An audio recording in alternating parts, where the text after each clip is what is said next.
melodías se detienen y las luces se encienden para dar paso a un nuevo capítulo de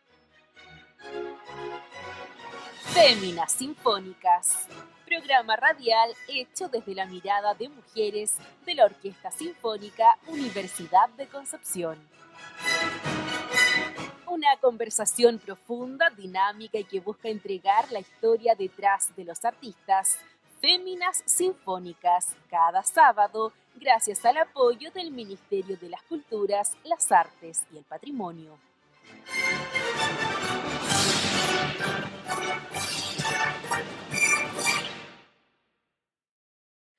Gabriela Torrejón, diseñadora teatral egresada de la Universidad de Chile, ha desarrollado su carrera como diseñadora escénica en las áreas de escenografía, iluminación y vestuario, participando en proyectos audiovisuales, obras de teatro, danza y ópera.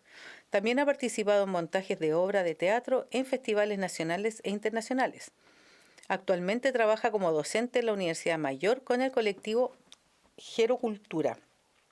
Ha trabajado como diseñadora integral con Gonzalo Cuadra y el colectivo Ópera Nacional en las obras La Rara, Demonio Mudo, Estación del Canto y El Corvo. Buenas tardes, amigas y amigos de nuestro programa Féminas Sinfónicas. Estamos en la versión 201. Pasamos los 200 programas, siempre por radio de la Universidad de Concepción y las plataformas digitales de Corcudec. El programa de hoy seguimos con una continuación, digamos, de nuestra ópera que estamos preparando con la Orquesta Sinfónica de la Universidad de Concepción, que es El Corvo. Y para eso hoy día tenemos invitada a Gabriela Torrejón y Víctor Hugo Toro, el director de la orquesta. Bienvenidos a Féminas Sinfónicas. Hola, Marcia. Víctor Hugo, ustedes ya lo conocen, así que por eso no hice presentación con él, porque ya... Es un habitué. Absolutamente, absolutamente. Y bueno, partimos con Gabriela, comentando, bueno, yo había estado conversando con Benito Torres también, me decía que también habías, has trabajado mucho el tema, digamos, escénico, digamos, de vestuario y todo eso, como bien preparada, digamos, en esto, y aparte lo que decía tu currículum. ¿Por qué te fuiste como por este lado? Yo la verdad llegué al vestuario a través de, más que nada, el teatro municipal, porque empecé a trabajar en la producción de ópera y ballet en el año 2018. Y yo siempre le había hecho mucho el quite al vestuario. Cuando estudiaba en la escuela, fui ayudante del ramo de taller de puesta en escena, y cuando estudiaba siempre mi fuerte era la escenografía. La escenografía, me claro. Me gustaba mucho, pensaba siempre primero que leía una obra en el espacio. Y los profesores igual se daban cuenta de eso, porque en un momento yo como que el vestuario siempre lo dejaba para el final, era una cosa que también me costaba como imaginar desde el principio, el personaje y la psicología de cada personaje es muy importante, entonces... A la hora de diseñar vestuarios, claro. Claro, y en el municipal aprendí mucho, aprendí de las telas, fue una muy buena escuela, trabajando también en el tema, y ahí estuve hasta el año 2020. Entonces ahí me acerqué mucho más al vestuario y a la ópera. Y a la ópera, claro. Entonces ahí conocí a Gonzalo y a Ronnie, y con ellos dos empecé a trabajar en estos proyectos, pero yo nunca imaginé que iba a poder diseñar ópera, porque para mí era como, no, pues yo hago más como obras de teatro, claro. No conozco mucho de esto, o sea, me gusta escuchar, pero no sé cómo lo pensaría, ¿no? Me decían, pero sí, es muy parecido. Es muy parecido, claro. Claro, no te preocupes. E incluso lo encontraba más interesante, porque ya el momento de que presentábamos proyectos Fondart, yo ponía en Spotify toda la ópera y empezaba a escucharla, empezaba a escuchar los personajes, empezaba a dibujar, a imaginarme el espacio, a conversar con Gonzalo, y ahí entré más en este mundo y aplicando más los conocimientos de vestuario que había adquirido ya en el teatro.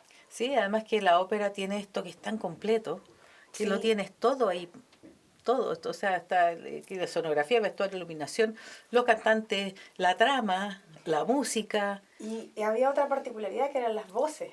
Entonces ya la selección de, por ejemplo, en el coro, de quién hace qué cosa, está dada por la voz de cada grupo. Entonces a veces decían como, ya, ahora hay que probarle a los bajos. pero algunos bajos son soldados españoles y otros bajos son soldados. Entonces, en las producciones yo tenía que aprenderme como quiénes eran quién, cuándo entraban, cómo iban vestidos, conversar harto con los maestros internos respecto a la utilería, al vestuario, cuándo entraba la prenda, cuándo salía. Entonces, eso también me dio como mucho training. Sí. Y fíjate que yo de repente he pensado también el tema del diseño del vestuario con respecto también al personaje, pero a la movilidad que hace, que va a tener la Reggie. Claro. Porque sí. a lo mejor puede poner un traje maravilloso, pero sumamente incómodo para la persona que va a cantar, cómo se va a mover, o si tienen que correr, por ejemplo, no sé. Ahí aparecen todas las necesidades. Sí, Hay que ponerle gancho, a esta capa hay que ponerle 2 tirantes para que no se le corra de un lado a otro. A veces evitar los sombreros cuando los cantantes les complica, ese tipo de cosas. Incluso accesorios. O los zapatos, lo importante es que ensayar con los zapatos, todo ese tipo de cosas, todo lo que suene, todo lo... en el Demonio Mu teníamos unas cadenas y iban a ser de plástico, pero para que no sonaran, pero las tiraba al suelo. Entonces yo encontraba que era demasiado como terrible que las tirara al suelo y sonara como patronato, así como en Gloria y Majestad. Entonces conseguimos unas cadenas que sonaban menos, que tenían los eslabones un poquito más separados, las pusimos estratégicamente y jugamos también con el sonido.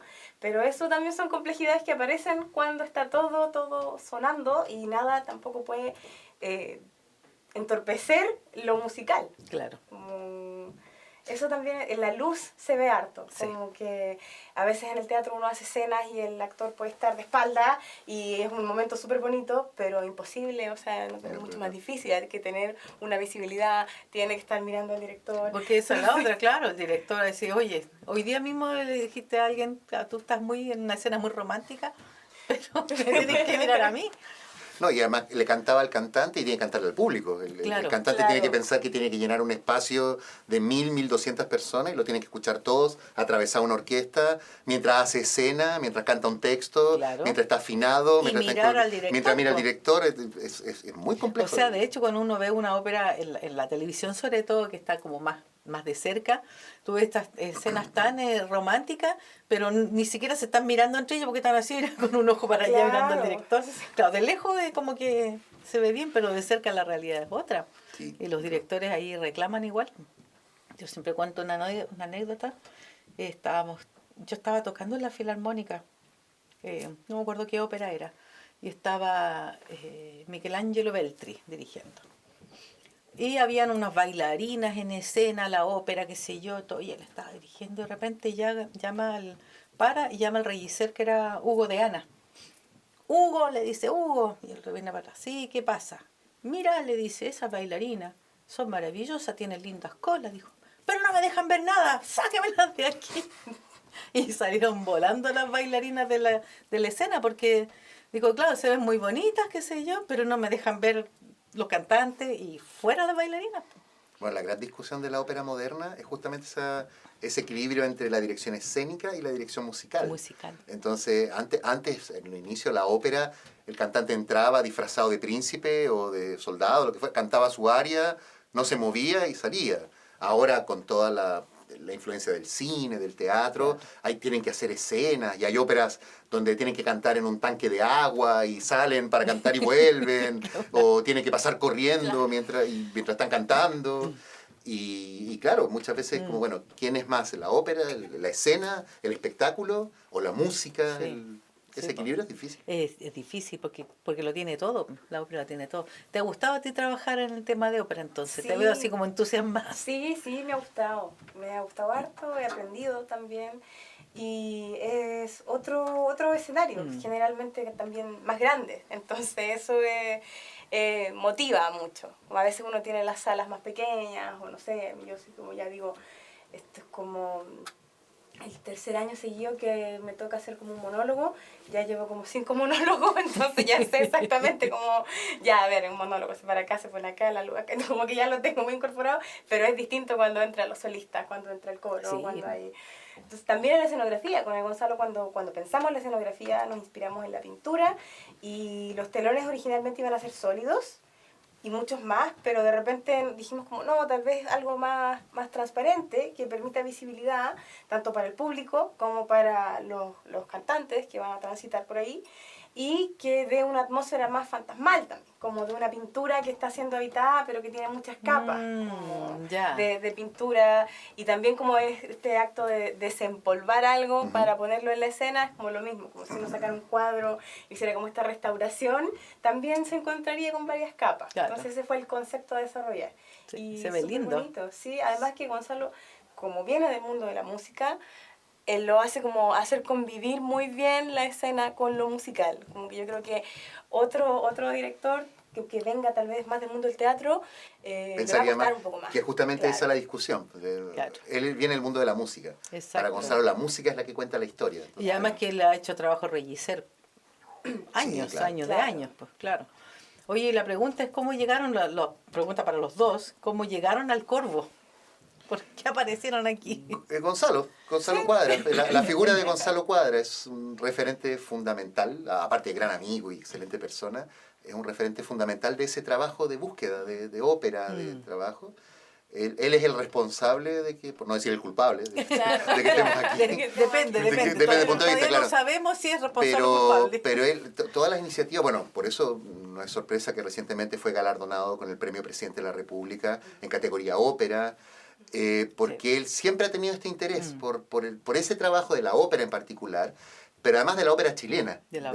Haber creado un grupo tan importante en Chile como el Colectivo de Ópera Nacional, un grupo que hace ese trabajo tipo Indiana Jones, de rescatar el pasado, porque hay un pasado chileno de ópera que no se conoce, que no se ve, que pareciera que no tuviéramos, pero tenemos, y es interesante, y es bonito, y es parte de nuestra cultura también, como la pintura, como la literatura. Entonces, todo el trabajo que ha hecho Gonzalo, el libro que escribió, rescatando música, ópera hasta 1950, el colectivo que se encarga de cantar esas músicas, porque la ópera es viva. Si no le escuchas las canciones, no sirve guardada en la partitura en un cajón como bonita. Tiene que escucharse para que tenga la realidad. Exacto. Y ahí un día él me dijo, bueno, de que iban a hacer el Corvo, porque siempre son varios procesos. Claro. Rescatar la partitura manuscrita del pasado, esta es una obra de 1939. Ha esperado casi 85 años. El compositor no la escuchó, somos privilegiados. Absolutamente. Yo hasta sueno tal vez un poco pretencioso, pero sinceramente creo que estamos viviendo un momento muy bonito y muy importante en la historia de la música chilena. Es una cosa histórica. Rescatar una obra histórica que en su época no se escuchó, que el compositor no pudo escuchar, y nosotros tenemos la posibilidad de oírla, de entenderla en el contexto, de cuando fue hecha, en los lenguajes que fue hecho, en la búsqueda que estaban haciendo de un lenguaje nacional, ¿qué significa eso? ¿No? Como, por ejemplo, música chilena. ¿Y qué era música chilena? Buscaban temas mapuche, o temas del campo chileno, de la tonada, de este tema de la trilla, que es una cosa muy popular. Muy popular en el campo, claro. Pero llevarla al formato de la ópera, eso era muy nuevo en la época. Sí, seguro. Igual el trabajo complicado, porque conversábamos antes también, todos los compositores chilenos de la época, ellos componían todo dependiendo del último alarido de la moda de Europa, como se está. Entonces hay muchos chilenos que tienen esta cosa, románticos, estos otros un poco más modernos, impresionistas, que era lo que estaba pasando allá. Siempre en los países hay como, por lo menos los países latinoamericanos en general, pasó primero que había toda una generación de compositores que componían totalmente como sonaba en Europa. Miraban a Francia, miraban a Italia, sonaban a eso, sonaban a españoles. Después hay una generación que se va a formar en Europa, pero vuelve y crean conservatorios, crean orquestas, intentan ir buscando un lenguaje. Entonces ponen cosas chilenas, pero todavía suena más europeo. Total. Tipo Enrique Soro, por ejemplo. Claro. Los tres aires chilenos de Enrique Soro, que al final tiene una cueca, es una cueca, pero suena una cueca europea. Orquestada. De salón, claro, como lo hubieran orquestado los compositores de Europa. Y después, pero igual en todo eso hay un proceso de búsqueda y otros compositores que dicen, no, yo quiero sonar a nacional, sea lo que eso sea. Entonces buscan en la tradición, buscan en los libros, buscan en los temas de por aquí y van creando un lenguaje. Yo, en el Corvo en particular, yo siento mucha experimentación, mucha búsqueda. ¿Qué resulta? ¿Qué no? hay cosas que resultan muy bien. El cuarteto tonada, Sí, cuando es los muy cuatro lindo. cantantes cantan una tonada totalmente y con tema de ay corazón, cuánto te quiero, contigo olvidé las penas, que es muy de campo Sí, muy ese claro. tipo de imagen. En otros momentos hay cosas tal vez menos logradas, porque claro, los compositores, él no pudo escuchar su obra, Exacto. no pudo saber cómo sonaba, eso como sonaba en su cabeza. Tal vez hubiese hecho Correcciones, correcciones, claro. esto no funcionó tan bien, podría Sí. haberlo repetido. La orquestación tal vez fue mucho, Muy era... densa, sí. Entonces era una experimentación que me parece muy válida para llegar Por a supuesto. un lugar de... Era un país que se estaba construyendo y un arte que se estaba Y construyendo. lo que también. decíamos antes también, la lejanía geográfica del país con respecto a Europa, porque claro, no sé, los países centroamericanos, los mexicanos, por ejemplo, están al lado de Estados Unidos. Claro, tenía O sea, y mucho... con menos distancia había. Brasil y Argentina con Europa. Claro, y de aquí iban para allá y de allá venían para acá. Pero nosotros aquí a una cuadra entregarnos el mapa, igual era más difícil. O sea, siempre ha sido más difícil para nosotros. Ahora a lo mejor no. Pero incluso en la época que yo estudiaba en la universidad, pues ya tener una partitura, un libro, ¿cómo lo comprabas? ¿Dónde? No había internet, no existía nada de eso. Entonces era, imagínate ellos. No, Tenían que pegarse el viaje eran- así de 3 meses en un barco. y se creaban estructuras en la época también. Qué sé yo, Remigio Acevedo, el compositor de la obra, es fundador de la Sociedad del Folclor Chileno. Había por crear una institución que cuidara Claro. el folclore. La obra es de 1939. 1939 fue el año que se creó la Corfo, la Corporación de Fomento. El concepto de que el país tuviera una corporación que hiciera industria nacional y Claro. que apoyara a Chile, una cosa del lenguaje propio. El mundo popular iba también avanzando. Es una Sí. época bien estimulante también. Sí, pues ahí están saliendo, además que ya estaban la gente le estaba interesando estudiar música Ujú. en forma como más docta, digamos. Claro.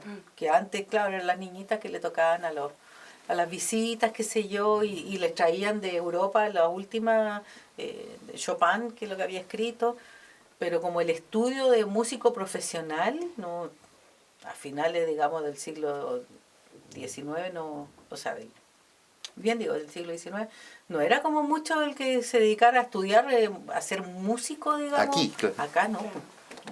Entonces yo creo que este compositor y todos los de comienzo del siglo XX es otra etapa donde realmente la música empieza como a profesionalizarse y entonces a escribir para orquestas profesionales, que a lo mejor antes no... Y rezar para que se las tocaran. Porque por supuesto la orquesta profesional también iban a tocar lo que venía de afuera. Que era lo que el público realmente quería oír. Quería Dicen que en la época, por lo menos por los escritos, es que al público le gustaba mucho, pero los críticos las detestaban. Los críticos decían que cómo estos compositores se atrevían a estar componiendo, haciendo lo mismo que hacía Verdi, que hacía Puccini, Claro, que hacía el gran Rossini. misma. Y encima querían que se la estrenara el Teatro Municipal, que era el templo del arte. O sea, que se creían que estaba Claro. más o menos... Sí, lo que pasa es que yo creo que ahora los críticos de arte son bastante más benevolentes por lo general. Ahora tú no lees críticas tan así, pero yo creo que antes a lo mejor era más... Y Era ahora más destructivo, ¿no? también está como el ojo puesto en el rescate patrimonial que hay, como este tipo de obra. A mí me sorprendió el lenguaje cuando mencionaba palabras muy de campo, como Sí. el ayeguá, aro. ¡La vuelta! Y yo así, ¿qué? Escuchaba eso y decía, ¡ay, no puedo creerlo! Porque, claro, como estoy entrando en este mundo recién y escuchar una ópera chilena, para mí ha sido todo un descubrimiento y me ha gustado mucho. Creo que la música es preciosa, la tonada cuarteto también fue algo como que me acercó mucho como a la música que escuchaba mi abuela. Y A mí claro, mi también. abuela nació en 32, entonces como A mí que también me dio toda eso, esa ¿no? influencia que tiene de la música española, de la música mexicana, que pegó mucho también acá en Chile, Ujú. y la guitarra, cuando yo la escuché fue como, ¡oh, es que de verdad que hay algo! Así como que uno le resuena y dice, yo no lo he escuchado esto antes, pero sí lo he escuchado. O sea, está ahí en la Esa raíz. cosa detonada. Está en el inconsciente, digamos, colectivo, sí está. Sí. Pero en todo caso, o sea, si tú estás como sorprendiéndote con esta ópera chilena, la verdad es que nosotros también. Porque no se toca. Porque no se toca. No es se verdad. toca. En nuestro medio también no es No, habitual. y casi no se conocen. O sea, ¿cuántas óperas que tú ves? No, si esta ópera es chilena, famosa. No, Nada. bueno, eso es interesante, ese rescate patrimonial que tú mencionabas, porque claramente nosotros a nosotros nos cuesta un poco nuestra personalidad de chilenos, así que ¿qué es ser chileno? ¿Dónde está ser chileno? La chilenidad. ¿Qué es? Claro, una cosa medio entre la empanada y que el 18, y después como que en el año no, pero en otros lugares sí. Entonces, yo encuentro importante eso, saber esa búsqueda, ese pasado, la literatura, la pintura, la música, absolutamente, para tener estos somos, ¿qué es lo que somos? No sabemos qué somos. Entonces, a través del arte podemos irlo descubriendo. Y sobre todo, por ejemplo, ya, en el caso de la pintura, ponte tú, la pintura está y de repente puedes montar una exposición, pero en la música tú necesitas reunir a una cantidad de personas que la toquen. Y eso ya no es tan fácil. Y si es una ópera, no solamente el grupo que lo toca, sino el trabajo que haces tú, los cantantes, o sea, todo. Claro. Y nosotros conversamos también que la ópera en realidad como género, en las épocas que estamos viviendo por temas económicos a nivel mundial, como que ha decaído un poco porque igual es caro. No es barato montar una ópera. Entonces, hacer esto que se está haciendo con el Corvo, que el Fondart haya respaldado, digamos, hacer esto, yo creo que es súper valioso. Sí. Es súper valioso. Chiquillos, se nos vino la pausa musical, así que ¿qué es lo que íbamos a escuchar? Vamos a escuchar, el plato de fondo del programa es la ópera El Corvo de Remigio Cevedo. Pero en la primera parte tenemos una entrada, también chilena, que son unas obras muy especiales y también una obra fundamental de la obra chilena, de la música chilena, que son las tonadas de aire popular chileno de Pedro Humberto Allende.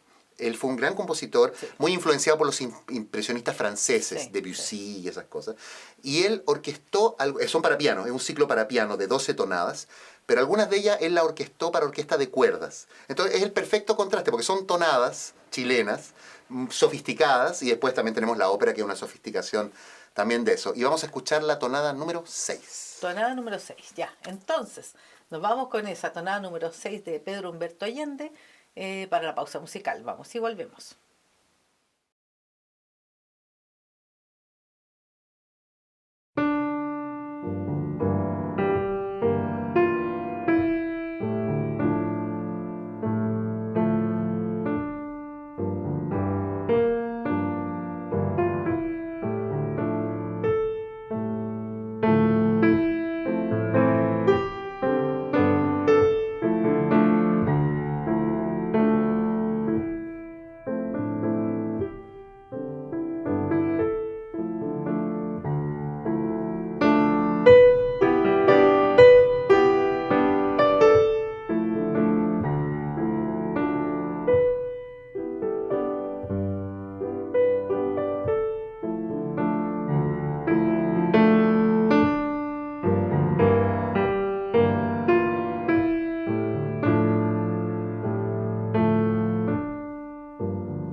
Estamos de regreso en Féminas Sinfónicas por Radio Universidad de Concepción y las plataformas digitales de Corcudec.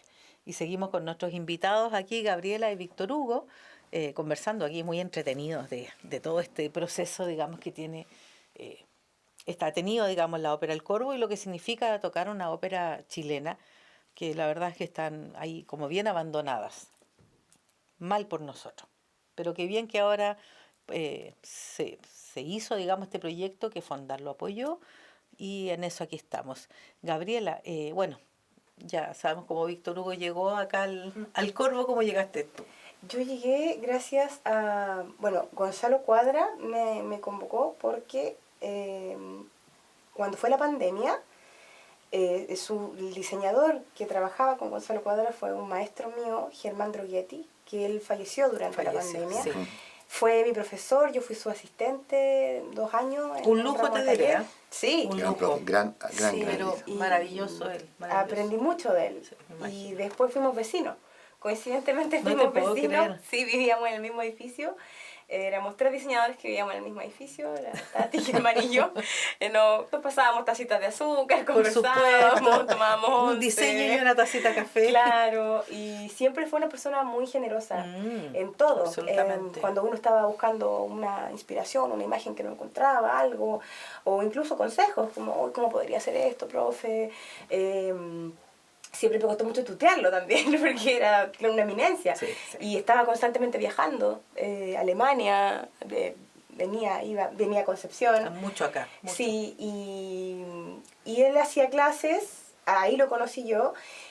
Y después, cuando él falleció, después de la pandemia, antes de la pandemia yo he conocido a Ronnie, uno de los cantantes, que trabajaba con Gonzalo, y después de la pandemia Ronnie me dice, oye, estamos con Gonzalo buscando a alguien para postular unos proyectos, a fondar al Teatro Municipal, no sé si te interesa conversar con Gonzalo para que se conozcan y vean si tienen algo en común, si funciona, yo te recomendé. Claro. Entonces fue como una recomendación un poquito del más allá, porque Ronnie conocía a Germán, yo conocía a Germán, Gonzalo conocía a Germán, y eso era el punto que nos unía.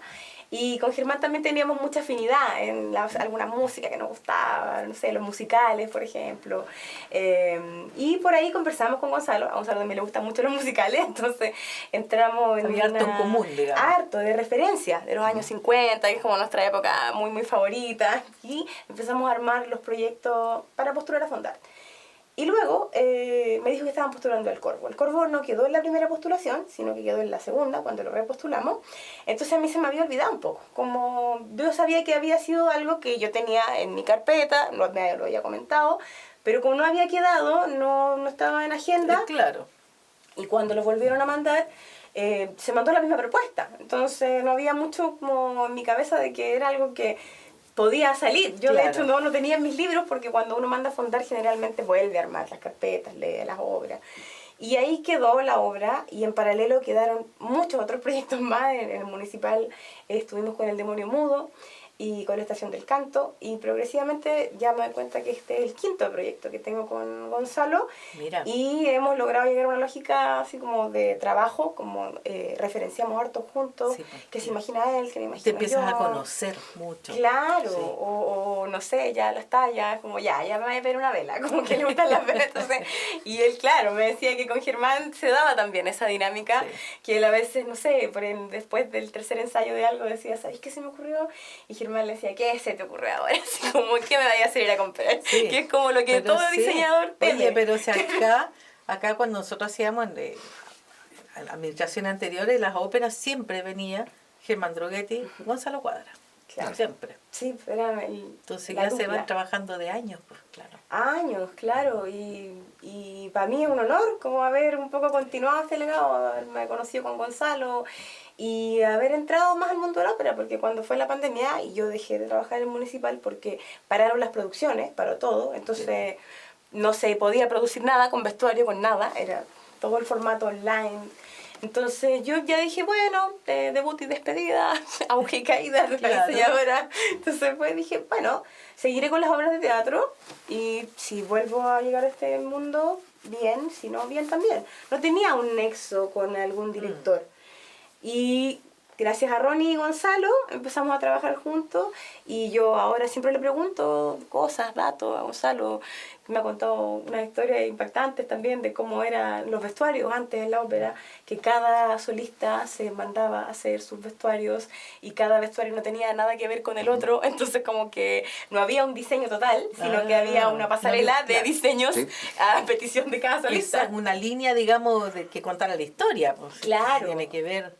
Entonces todo eso ha sido como seguir aprendiendo, y yo recuerdo que Germán, me da como pena, nos dijo con una amiga que nos quedáramos un poco con lo que habíamos aprendido en el municipal. Te emocionaste, sí, que Germán era un capo, de verdad, y una excelente persona. Sí, absolutamente. Y un muy buen profesor. eran estos profesores que se quedaban hasta después de la clase corrigiendo. Y si uno le escribía por mail, siempre respondía, hasta que uno egresaba, hacía un seguimiento. Sí, no, ese era una excelente persona, un capo además. Os digo, acá, bueno, yo toqué algunas óperas a veces en municipal y ya yo veía su trabajo ahí. Y acá él vino mucho también. Quería mucho a la gente acá. Y todos acá se acuerdan de él, Sí, con por mucho supuesto. cariño. Entonces, muy el bonito. medio entero se acuerda de él. Claro, como llegar a un lugar donde lo conocían, donde nos acordamos de cosas, Sí. ya con cariño. Fue bien impactante cuando nos avisaron que había fallecido. Sí. Para todos, sí. Fue como... Además tenía muy buen gusto, era muy bonito lo que hacía, la imagen. Era como... Sí, simpático, sí. No, sí. Así que todo un honor, oye, que haya estudiado con él. Sí. Y aquí se va viendo el resultado. O sea, lo que yo por lo menos he visto, no hemos partido todavía con la Regí, pero lo que se ve, digamos, nosotros abajo no vemos nada. Claro, sí, eso decía como la orquesta. Sí, esa es la lata que siempre nos perdemos. Pero fíjate que por un lado, al menos yo lo agradezco. ¿En qué sentido? Que cuando, por ejemplo, en el foso la cuerda generalmente queda ahí, más cerca de la platea, y tienen algo de visión al escenario y te distrae. De verdad que sí. Sí, claro. Porque tú estás tocando y empiezas, así como el cantante de repente se acercan un poco más a la orilla del escenario y tú estás mirando así para arriba y mirando los sobretítulos allá para saber qué es lo que están diciendo. Para entender la historia, claro. Claro, y uno se distrae, así que allá abajito nomás uno mira al puro director nomás. Echen la culpa a mí, dice Víctor Hugo.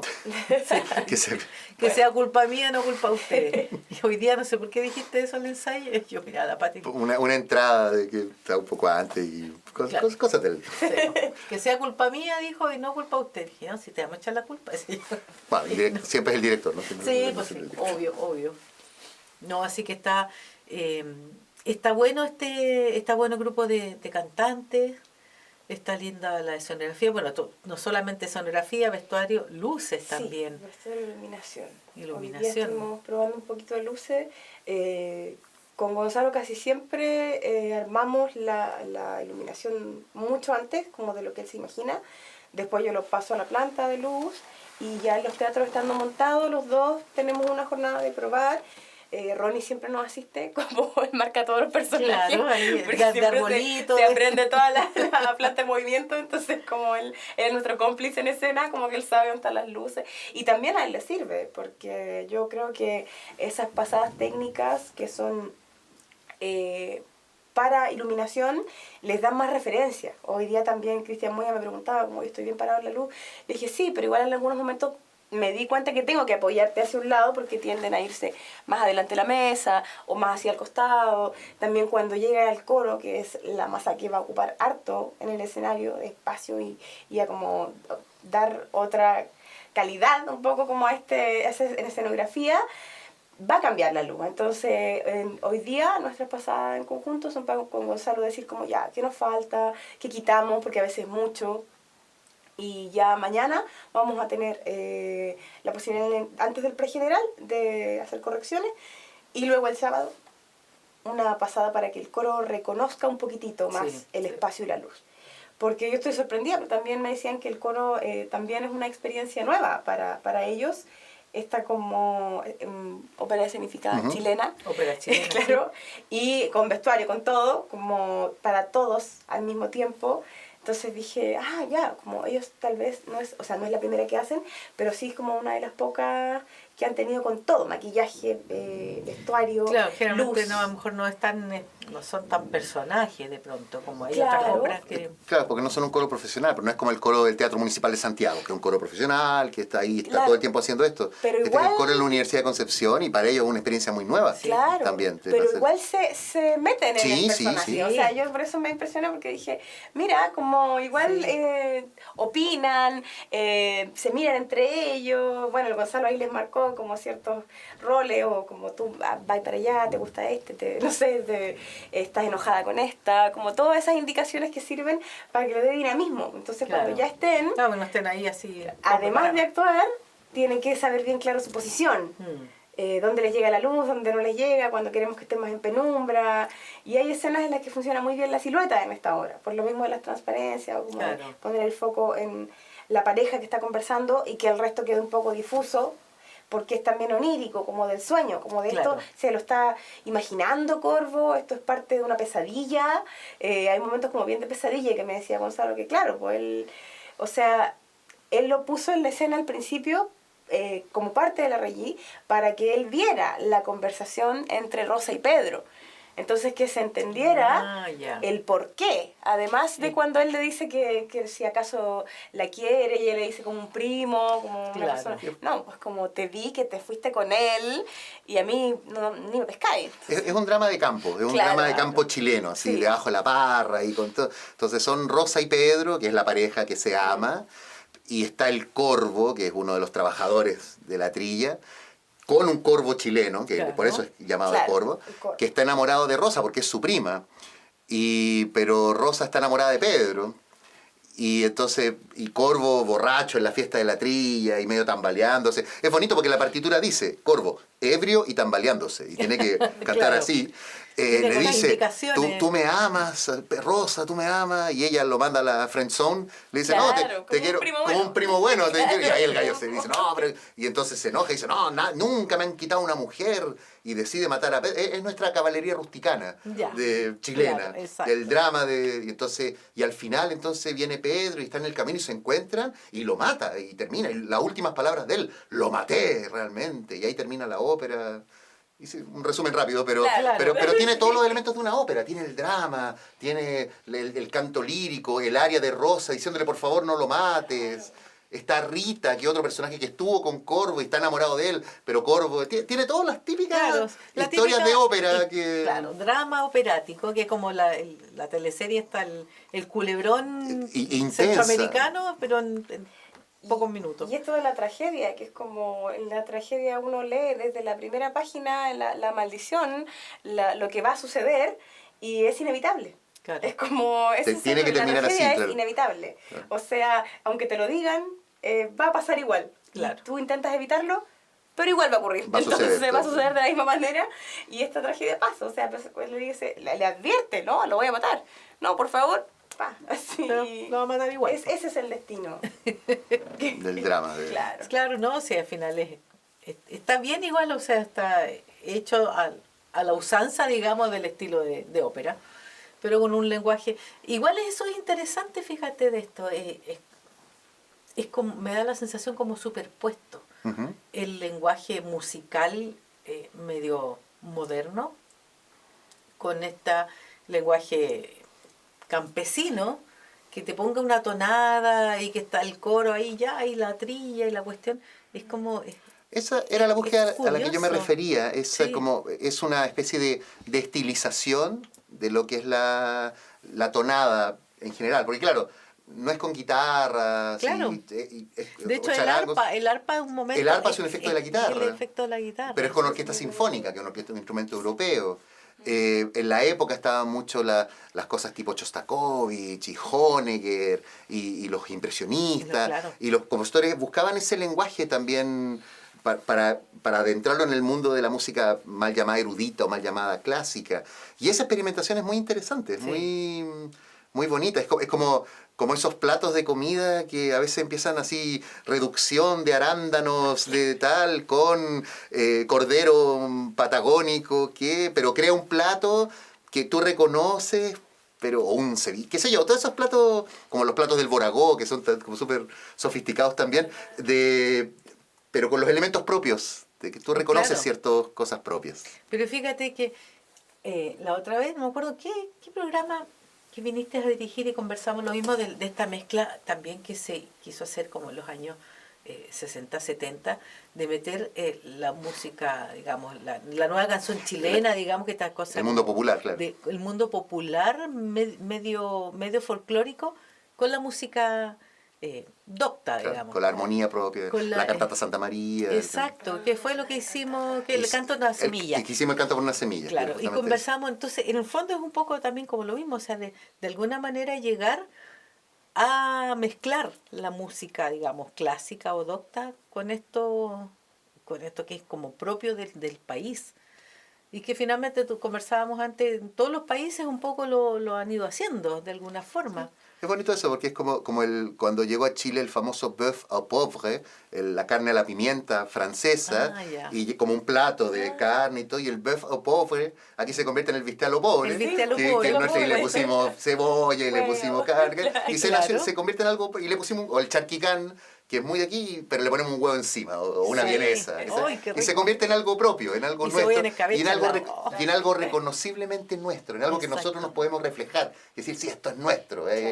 Esto no el Corvo no se podría haber compuesto en Brasil, no se podría haber compuesto en Italia. Era un compositor chileno que tenía que componer esta obra en esos códigos para encontrarla, ¿no? Sí. Oye, ¿y la historia está inventada por el compositor? La historia, digamos... El libreto es de Raúl Campuzano, que era un escritor de la época. Hay una obra de Alfonso Letelier, que también es libreto de él. No sé si viene de una obra de teatro, no, sé que él es el libretista, pero es una obra de campo totalmente. Los personajes tienen esa rudeza. Claro, porque es una obra como inventada para esta ocasión, digamos. Era una preocupación de ellos. El padre de Remigio Acevedo padre, fue el que compuso el Caupolicán, que fue una ópera de 1900 antes también, que el presidente Germán Riesco fue al estreno de la ópera, pero ese está en italiano, en español y en italiano también, está la traducción. El Corvo es totalmente en castellano, totalmente en chileno, y chileno yegua, y aro, vuelta, de campo. Sí. Pues es curioso escucharla, esta superposición, digamos, es raro, digamos, escuchar, digamos, que el aro y la vuelta y todo, y abajo está sonando una música como muy europea, claro, es como, ¿qué es lo que es esto? Pero no, está bien, ojalá se sigan haciendo más estos rescates. Es importante, sí. Sí, que se pongan ahí la capa y la espada y salgan a rescatar esta música, digamos, que está tan ahí abandonada. Hay compositores chilenos que son como bien conocidos y siempre se toca lo mismo. Y siempre las mismas Los aires chilenos, el andante de Leng, que es hermoso. El andante de Leng es una obra, es precioso, es romántico, muy bonito, pero siempre es lo mismo. No, pero hay mucho más, hay mucho por Bianchi conocer. También, que tiene estos trípticos sinfónicos que son tan bonitos. Son bonitos. Tan bonitos. Nosotros hicimos hace años atrás un Vicente Bianchi sinfónico acá. Que también lo hice yo, coincidentemente. ¿Te acuerdas que vino él? Sí, se estuvo acá. Que estuvo y subió incluso al escenario. Él ya estaba muy de edad, tenía como más de 90 años, parece, en ese momento, algo así. Sí, fue pocos años antes que falleciera. Sí. Entonces, hay música chilena que tú siempre se toca. De las conocidas, digamos, antiguas. Y sobre todo, me pinto eso, y creo que uno tiene un deber, tenemos el deber de eso, pero no solo por una especie de chauvinismo nacional, porque es porque es bueno, es buena música, es buen arte, y uno encuentra un vínculo en eso. Sí. Me parece que hay una responsabilidad, es importante tocar Beethoven, es importante tocar Mozart, es importante tocar ese repertorio, pero hay mucha gente que ya hace eso. Sí. Estas cosas, si nosotros no nos sentamos y vamos, insisto, como Indiana Jones a descubrirlas y a descubrir los manuscritos y reconstruirlos y hacer las partituras y sentarnos a estudiarlas y hacerlas, van a ser solamente una referencia en los libros, van a ser una línea de un nombre que nadie sabe cómo es, porque eso tiene que ser un arte vivo. Y además que eso le da impulso a los jóvenes compositores, es decir, no estoy perdiendo mi tiempo con esto, o sea, por lo menos hay una orquesta que lo va a tocar y puedo quedar escrito un poco en la historia musical del país. Y para acercar también a personas que nunca habían escuchado una ópera. Exacto. Y que escuchen una ópera chilena y que por curiosidad vaya, digamos, a ver. Claro, y a lo mejor les va a gustar, y yo creo que les va a gustar. Sí, yo también creo que les va a gustar. Sí. Ya, se nos acabó el programa. Estuvo súper entretenido. Sí, dice aquí el Premio Sinfónica. Vuela. De Qué verdad. rápido. Sí, se hace súper corto. Así es que muchas gracias por haber estado acá. Como siempre, Víctor Hugo, ya es un habitué aquí de programa. Gabriela, felicitaciones. Está muy bonito el trabajo. Por lo menos lo que yo alcancé a ver en el escenario se ve hermoso. Y que te vaya súper bien en todo lo que salgas airosa en todo lo que emprendas. Muchas gracias. Y bueno, nosotros nos estamos viendo también y con el público también. Vayan a ver la ópera, va a estar muy bonita, muy entretenida y es un deber nuestro apoyar. Eso. Adiós. El momento ha llegado, los micrófonos se encienden, la música y su historia se apoderan de ti y nosotras somos las protagonistas. Féminas Sinfónicas, programa conducido por las integrantes de la Orquesta Sinfónica Universidad de Concepción, un viaje por las culturas y las artes junto a grandes invitadas. Féminas Sinfónicas, acompañándote cada sábado en Radio Universidad de Concepción y las plataformas digitales de Corcudec.